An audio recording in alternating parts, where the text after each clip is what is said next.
Hi, my name is Maria Garcia, and I'll be presenting our research on color space transformations and their impact on print quality. Our goal was to explore the technical challenges that occur when digital colors are translated into print, and why even small shifts can have a big impact on professional results. We focus our research on these main points. Starting with why color space transformations even matter. We wanted to understand how color fidelity can be preserved when digital files move through complex systems, like monitors, software, and printers. If you look at the image here, it illustrates a real-world example of digital-to-print inconsistency. The same image appears differently on screen versus on paper, due to differences in color space capabilities. Our research explores the technical sources of this problem, and examines current and emerging strategies to reduce color errors in professional workflows. Next, we looked at the most common sources of color error. The graphic on here shows a typical color management systems connecting devices like scanners, monitors, and printers. For example, device miscalibration can make the same color look different on two screens or cause unexpected results in print. Another issue is using mismatched ICC profiles, which are supposed to help devices interpret color correctly. If the profiles don't match, colors can shift dramatically. Also, RGB to CMYK conversion is a major pain point. As the diagram shows, CMYK printers can't reproduce all RGB colors, so saturated or neon tones tend to print dull. Therefore, the process and workflow in the conversion is so important.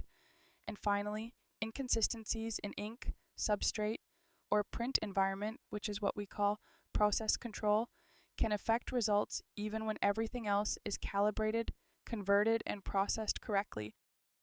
We also researched gamut limitations and ICC profiles. This slide shows a 2D chromaticity diagram. As you can see, the triangle represents the CMYK gamut. The outer shape is RGB and all content in all the visible colors. This visual helps us easily identify and understand how limited CMYK printers are compared to digital displays. To help with this, we use ICC profiles, which act like translators between devices. They make sure that the colors you see on your screen are interpreted as closely as possible by the printer. They do this through something called a profile connection space, which is basically a shared reference point that helps each device understand what the color is supposed to look like. One study we reviewed by El Asaleh, Habacost, and Sharma tested Pantone spot color reproduction using a 7-color expanded gamut system.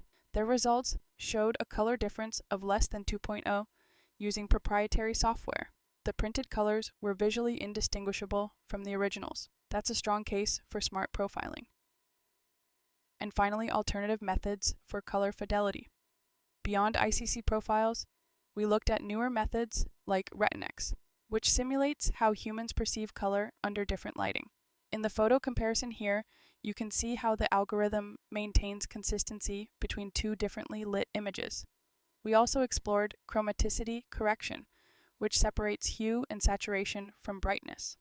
The diagram here shows how this technique corrects color casts. And lastly, the Pillow library allows developers to build custom color space conversions in Python. It's especially useful for building automated or custom pipelines beyond standard ICC workflows. Each of these methods plays a role in managing color more flexibly across different scenarios. Our findings confirm that ICC profiles are still essential, but they're not foolproof. If devices aren't calibrated or if conditions vary, errors will still happen. The image of the balance scale here represents what color management often comes down to: balancing technical precision with the practical constraints of real-world workflows and still trusting our eyes in looking at colors. How we learned earlier in the course newer tools like expanded gamut printing, Retinex, and chromaticity correction give us more options. Again, and as Sharma notes, no system can perfectly model human vision, so there's always a bit of subjectivity involved. What's most important is using the right combination of tools, whether it's profiling, software, or algorithms, to ensure that the visual intent carries through from screen to print. Thank you so much for listening.